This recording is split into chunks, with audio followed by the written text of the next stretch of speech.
Hello, നിങ്ങൾ ഒരു breast feeding മദറാണോ? Hepatitis വന്നു കഴിഞ്ഞാൽ കുഞ്ഞുങ്ങൾക്ക് മുലയൂട്ടാമോ?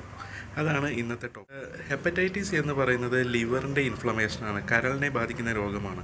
അതുകൊണ്ട് നമുക്ക് കുഞ്ഞിന് മുലയൂട്ടിക്കൂടാന്നുള്ള നിബന്ധനകളൊന്നുമില്ല. കുഞ്ഞിന് മുലയൂട്ടൽ മീൻസ് പാല് കൊടുക്കാം, ബ്രസ്റ്റ് ഫീഡ് ചെയ്യാം. ഹെപ്പറ്റൈറ്റിസ് എന്ന് പറഞ്ഞാൽ 4 ടൈപ്പ് ഉണ്ട്. Hepatitis A, B, C, E. ഇതിൽ ഹെപ്പറ്റൈറ്റിസ് എ ആൻഡ് ഇ ആണെങ്കിൽ മെയിൻലി ഫുഡ് പാർട്ടിക്കിൾസിലൂടെയാണ് വരുന്നത്. ഇതിൽ സേഫാണ്, നമുക്ക് കുഞ്ഞിന് മുലയൂട്ടാം.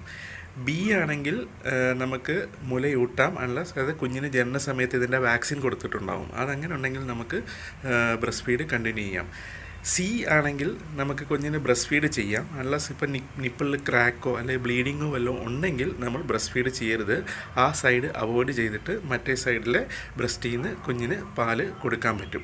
അപ്പം ഹെപ്പറ്റൈറ്റിസ് എയും ഇയും എങ്ങനെ വരുന്നത്? അത് വൃത്തിഹീനമായ വെള്ളത്തിൽ നിന്നോ അല്ലെ പ്രോപ്പർ ഹാൻഡ് ഹൈജീൻ ഇല്ലാത്തതുകൊണ്ടാണ്. അപ്പോൾ ഹാൻഡ് ഹൈജീൻ കെയർ ചെയ്താൽ വരാതിരിക്കാൻ ശ്രദ്ധിക്കാം. അപ്പം എയും ഇതിൽ 3നും നമുക്ക് ബ്രസ്റ്റ് ഫീഡ് ചെയ്യുന്നതുകൊണ്ട് കുഴപ്പമില്ല. എ ആൻഡ് ഇക്ക് ഒരു കുഴപ്പമില്ല. ബി ആണെങ്കിൽ കുഞ്ഞിന് ജനിക്കുമ്പോൾ തന്നെ വാക്സിൻ കൊടുക്കുന്നതാണ്. അപ്പോൾ അതുകൊണ്ട് അതിന് കുഴപ്പം വരാൻ സാധ്യതയില്ല. സി ആണെങ്കിൽ ഇപ്പം മുറിഞ്ഞിട്ടുണ്ട്, ക്രാക്ക് ഉണ്ട്, ബ്ലഡ് വരുന്നുണ്ട്, അങ്ങനെ ഉണ്ടെങ്കിൽ ആ സൈഡിൽ നിന്ന് കൊടുക്കരുത്, മറ്റേ സൈഡിൽ നിന്ന് കൊടുക്കാം. കാരണം എന്താ? Breast milk is the most important medicine. അത് വളരെ ഔഷധമാണ്, അത് കുഞ്ഞുങ്ങൾക്ക് അത്യാവശ്യമാണ്.